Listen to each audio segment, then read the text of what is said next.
आदेश जय गुरु गोरख.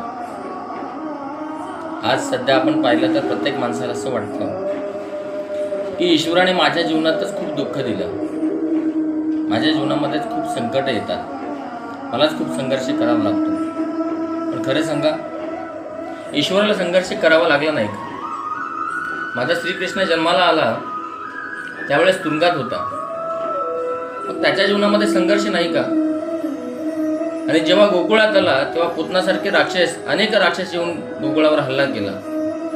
तिथनं माझ्या श्रीकृष्णानं संघर्ष केला. शेवटच्या क्षणाला मृत्यू आला, सोबत कोणीच नव्हतं. मृत्यूच्या समयाला सुद्धा स्वतःचा वंश बुडवावा लागला.